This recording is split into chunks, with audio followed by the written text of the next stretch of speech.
There are a couple of things to be aware of when using string in Vimscript. Because Vim is all about manipulating text, you'll be using a string a lot, and it is important that we master how strings behave. We can store a string inside a variable using either double quote or a single quote.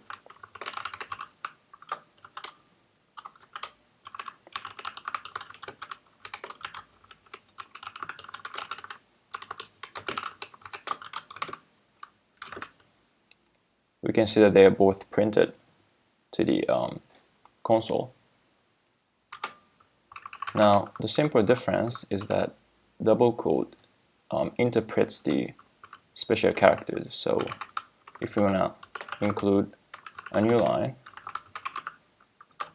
in there, you can see that it prints a new line. When we do the same with a single quote, you can see that it just inserts the backward slash and n as another character rather than the new line. So if you want to do the same inside a double quote, you need to escape the special characters with another backward slash. So now that you can see that both outputs are the same. And another character that you need to escape inside a double quote is another double quote. So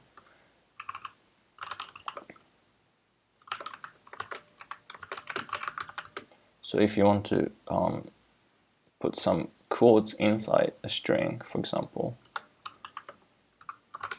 then you would need to escape it with a slash as well, like so. And for single quote, you don't need any escape except a single quote. So when you want to escape a single quote inside a single quote string, then you need to put two single quote inside. So when we run it, you can see that there is a single quote inside a single quote string. So to summarize, if you want to use any special characters inside the string, use the double quote. And if you want to use the special characters and want to escape it, then use the single quote. And inside the single quote, the only characters that needs escaping is another single quote. And remember that when you want to escape, you don't use the backward slash, but you use two single quotes.